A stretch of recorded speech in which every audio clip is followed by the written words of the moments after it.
Hello, welcome back. I'm alive. I've been on Twitch every week, but due to the lack of, monthly self open metas, I have not had much to upload. However, I figured what better time to re-upload something when there's a meta defining Pokemon around the corner, and that would be Galarian Zigzagoon evolving into Obstagoon. So, if you've been in any of my streams in a little while, in the past while, we've been talking about how powerful Obstruct would be for Obstagoon specifically. The move itself is quite powerful. Actually, let me add this right here. How this compares to a lot of other buffing and debuffing moves is that it is on its own not too powerful, but on the Pokemon of Obstagoon with its current moveset, it actually gives it a lot of consistency and a lot of play. And first things first, the energy got announced on Pokeminers. It is a 40 energy charge move, as I expected. The reason why is because Acid Spray would literally do the same thing, but for 5 more damage if it was a 45 energy charge move. And then Power Up Punch being cheaper, having a 2-stage effect would be a little, not even just a little, it would be extremely overpowered.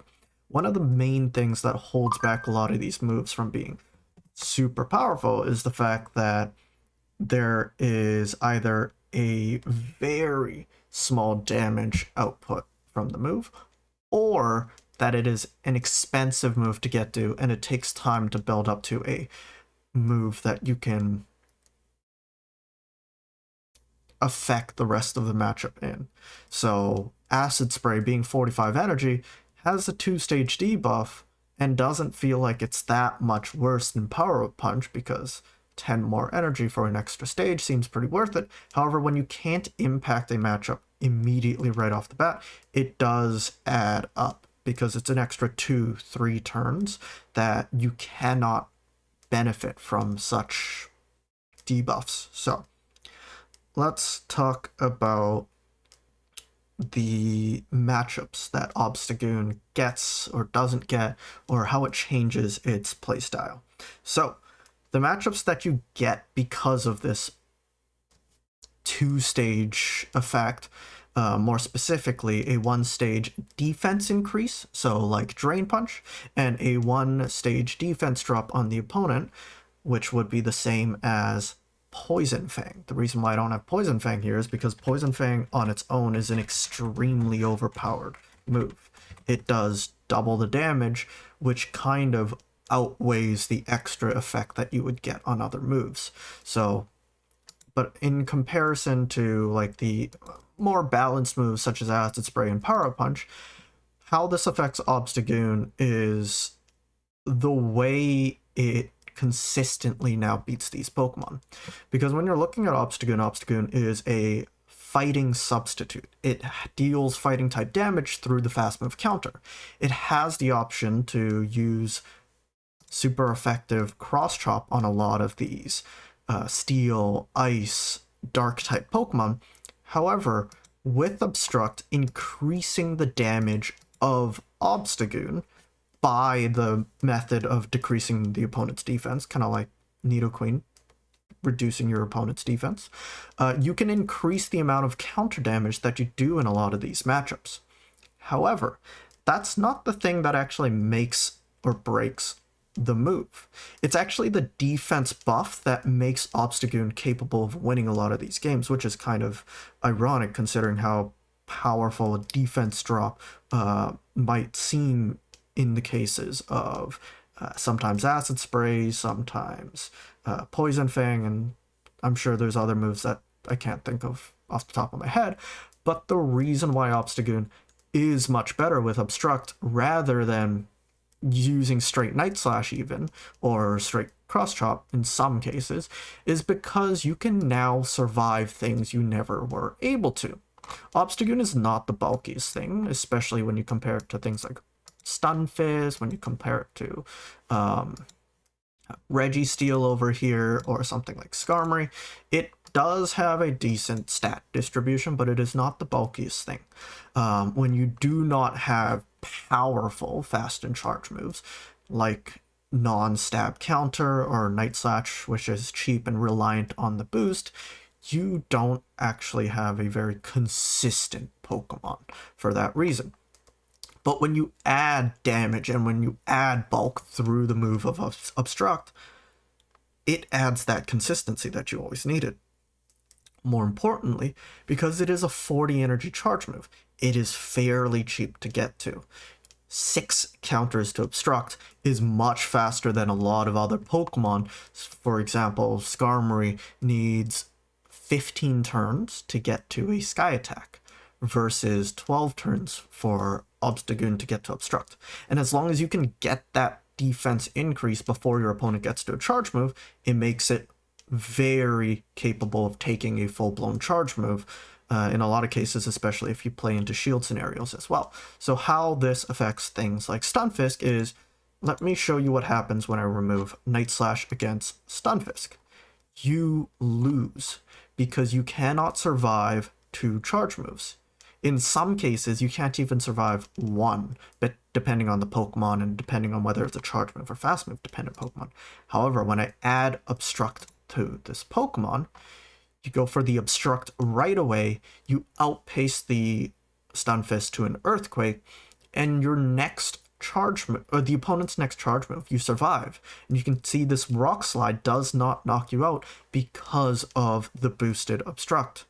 And then after you've buffed yourself, you just want to go straight damage and try to knock out the opponent as soon as possible. So the key to making an Obstruct Obstagoon work and play well is to get that boost immediately. You never go for a Night Slash, you just go for an Obstruct right off the bat, and you play into surviving the next charge move, more importantly than anything else. So you can see how this adds consistency to Obstagoon as a fighter substitute. You can see the same thing in Walrein when I remove Night Slash. When I remove Obstruct, you can see that Obstagoon get knocks out by 2 Shadow Icicle Spears. But when I add the move Obstruct back into the equation, let's put this Obstruct down. Let's see. Obstruct, Icicle Spear, and Night Slash. So same thing. You want to get that buff as soon as possible, and it'll allow you to tank the next charge move. No problem. That's what changes. Because of this, it doesn't actually change what you win and lose, because Obstagoon has no problem winning against Stunfisk based off the shield scenario. Same thing with Walrein. You can win the 1 and you can win the 2. You barely lose the 0 in a lot of cases. It's still a fighter and a dark type attacker. It's still the same. It still has the same weaknesses. It still can be countered fairly easily. There are matchups that it doesn't gain, obviously, because there are certain charge moves that you'll never survive no matter what. Obstagoon will not change, whether you are throwing Night Slashes, whether you're throwing Obstructs. In these cases, the only way you can win is if you're dealing as much super effective cross-chop damage, and you can win the 1 shield against something like Registeel in these cases. But these don't change because of you not surviving an extra charge move. That's where the Obstruct actually plays a role. And we can see Obstagoon with Night Slash against a Skarmory. You get fairly close to losing. It is a little bit bait dependent, but once you add Obstruct into the equation, you now have a much better win because you survive that Sky Attack much more healthily. You take much less Air Slash damage. You go from 5 Air Slash to 4 Air Slash damage, and for each Air Slash that's being thrown, you're saving an extra health plus the Sky Attack damage as well. So it allows you to become a much more proficient Vigoroth in a lot of cases. Is like the is the Pokemon I like to compare it with. Both of them are counter users without the fighting weaknesses. Kind of like Deoxys, but Deoxys is, on the other hand, strong against other fighting type attackers, while Vigoroth and Obstagoon are weak to fighting type attacks. But the difference here between the Pokemon itself, Obstagoon, having Night Slash, Obstruct, Cross Chop, and Gunk Shot, we now don't really need Cross Chop in most cases because Obstruct increases your counter damage. You are now a fighting type attacker without needing a full fighting type fast and charge move set because you're increasing the damage of counter. It doesn't increase it that much because you are a non-stab counter user, but counter does deal enough damage on its own to be able to do that. So in Ultra League, matchups that I've looked at is Cresselia. How can you win this? Same thing. Can you survive that extra charge move by having that little bit of extra defense? And the answer is you obstruct once, a Moonblast, unbuffed, undebuffed, does 47%. 2 Moonblast would pretty much knock you out. However, if you go for that obstruct right away, Moonblast does 38, 38 again, and you have no problem. You obstruct the first time and you can straight Night Slash the rest of the way through, and because you survived 2 Moonblasts, which you never did before, you can now win that matchup. The same to do with Swampert, Shadow Swampert, same thing. If we play out the Night Slash scenario, you can see that Zero Shield gets really close. 1 shield, you for sure lose. But now that we add Obstruct, you can win all 3 scenarios. Because it's the close matchups that you could not win to begin with, you can now win because of that extra bit of bulk. And like I said, it has less to do with the damage output, but rather to do with the bulk that you have added because of how cheap you can add that bulk to your Pokemon with 40 energy charge move like Obstruct. So that changes the game for things like Scrafty. That's going to be rotated out of play. However, the move Cross Chop, there will be few opportunities for it, such as Vigoroth and Registeel, where you do really want Cross Chop. When you are looking at Gunk Shot, you are looking at that as a coverage move. Most people don't run Gunk Shot anyways. So for those who are running Night Slash and Cross Chop, Night Slash Obstruct is now better in like 90% of the cases. So that's Obstagoon. It is going to be much better with this new move, and it's going to change the play of the Pokemon. However, it can still be hard countered with the same things you used to be able to beat it with. Because like I said, it beats things that it used to be able to beat, but a little bit better now. And based off of different shield scenarios, it just adds more consistency to the Pokemon. Other Pokemon that are available in the recent events is Grubbin, Charjabug, and Vikavolt. Grubbin is way too small to be in the Great League. Charjabug has the best bulk between Charjabug and Vikavolt. It is also comparably bulkier than Galvantula. Charjabug is not on the bulky end, but it is much bulkier than Galvantula with the same typing. However, the moveset that Galvantula has is extremely overpowered with Volt Switch and Lunge. That's what makes it win a lot of games, not the fact that it's Bug and Electric, even though that is a good typing. So Charjabug still doesn't have play because it's got good typing, but average attack and average moveset, actually subpar moveset. Vikavolt has just a higher attack, same moveset as Charjabug, so it's irrelevant. So for the Galarian birds, there's also the 3 Galarian Zapdos, Moltres, and Articuno as a result of the daily incense. If you're not doing that, I've caught over nearly 500 Pokemon and still haven't encountered one, but for those who have, Galarian Zapdos has the most play, because when we are comparing all of these typings of all of these Pokemon, Galarian Articuno is Psychic and Flying. It is the same as Lugia, but with a worse moveset and worse bulk. Galarian Moltres is the same as Mandibuzz with a worse moveset and worse bulk. The only thing that it has merit for is the fact that all three of the birds have Ancient Power and Brave Bird.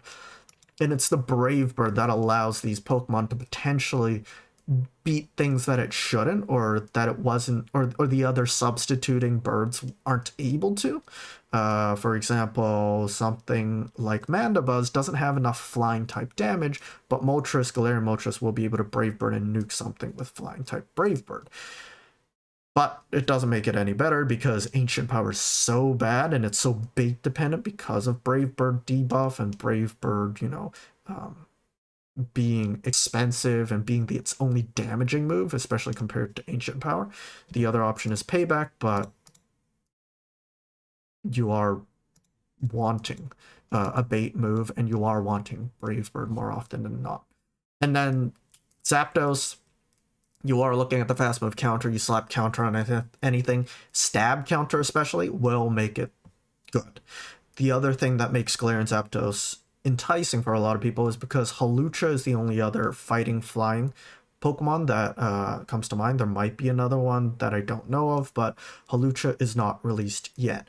It is fighting and flying, which means it is a fighter that resists other fighting type moves. It is also flying, which would resist ground type moves. It is a flying type Pokemon that isn't weak to steel because you are dealing super effective counter damage.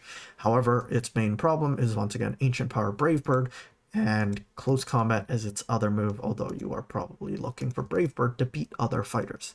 So none of them are too relevant. However, Zapdos is the only one that actually has play in both Great, Ultra, and potentially Master.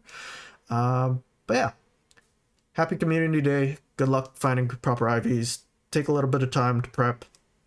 And if you really want to know the secret to beating Obstagoon and what the core is, check out my stream, twitch.tv/WildSusanBoyle. Just kidding. Take a look at Beedrill, Toxicroak, and Dragalge. That's what I'm going to leave you guys with, and peace!